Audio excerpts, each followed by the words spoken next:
Baik, kembali ke segmen terakhir Sinar Awan ini dibawakan secara langsung dari lapangan untuk melihat persiapan dan juga kemeriahan di ambang Tahun Baru Cina di Kuala Lumpur. Kami berada di KLCC, tetapi sungguh pun masyarakat Cina di Malaysia dan juga di serata dunia sedang meriah dan girang untuk menyambut Tahun Baru Cina, termasuk makan besar pada malam ini.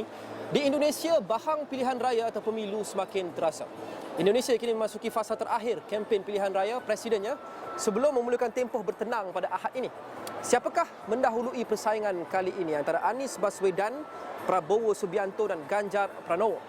Kita ikuti laporan bersama dengan rakan setugas Zulfitri Yusof dari Jakarta. Zul, silakan.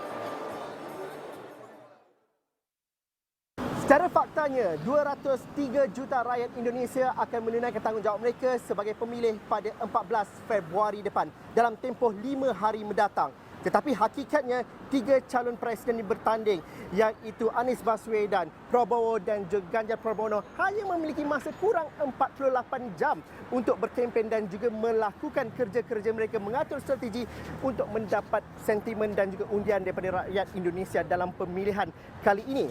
Namun dalam aspek yang sama juga, masa 48 jam yang kurang ini digunakan dengan sebaik mungkin, dan persoalan yang paling penting pada ketika ini ialah adakah pemilihan presiden ini akan berlangsung dalam satu pusingan atau dianjakkan kepada 2 pusingan. Ini keunikan politik dan juga pemilihan di Indonesia.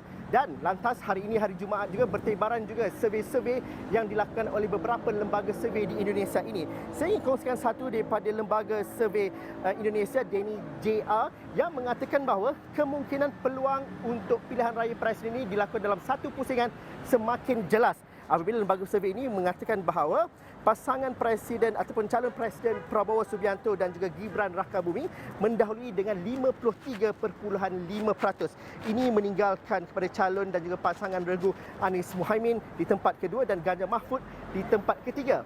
Namun barang diingat, angka 53.5% ini masih lagi kecil dan boleh dipertikaikan kebenarannya apatah lagi survey dilakukan dalam tempoh 7 hari menjelang tarikh pengundian pada 14 Februari nanti.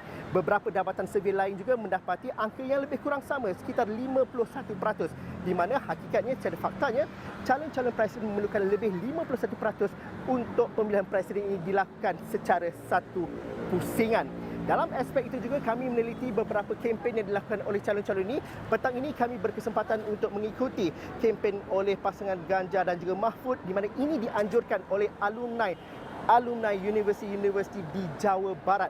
Antara lain, isu yang diketengahkan oleh mereka ialah mereka ingin menyatakan solidariti dan juga menentang kepada pelanggaran etika yang dilakukan oleh calon presiden, khususnya Prabowo dan juga Gibran. Ini berkaitan dengan pelanggaran hukum dan juga etika yang mengaitkan dengan kuasa presiden hari ini, iaitu Joko Widodo.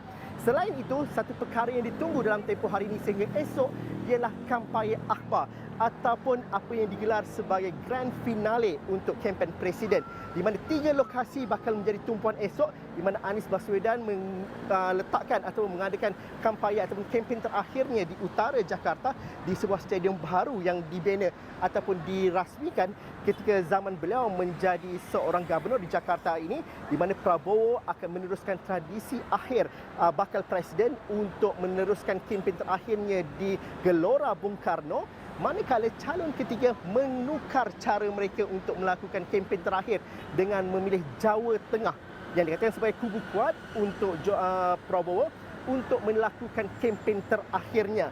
Justru tempoh kurang daripada 48 jam, 36 jam ini digunakan sebaiknya oleh calon-calon presiden ini untuk meraih undi dan juga meletakkan sentimen mereka menjelang kepada hari pengundian pada 14 Februari nanti, kerana uniknya di Indonesia, segala kempen, segala ceramah akan terhenti pada 11, 12 dan 13 Februari, kerana itu disebut sebagai tempoh bertenang sebelum rakyat Indonesia keluar untuk memilih presiden mereka pada 14 Februari nanti. Kami akan bawakan laporan menyeluruh khususnya esok ketika kempen-kempen akhir ini berlangsung. Saya Zulfitri Yusof melaporkan dari Jakarta bersama rakan-rakan setugas Fauzi Zain dan juga Ehsan Yahya. Kita terus sahaja bersama dengan Luqman Haris di Suria KLCC.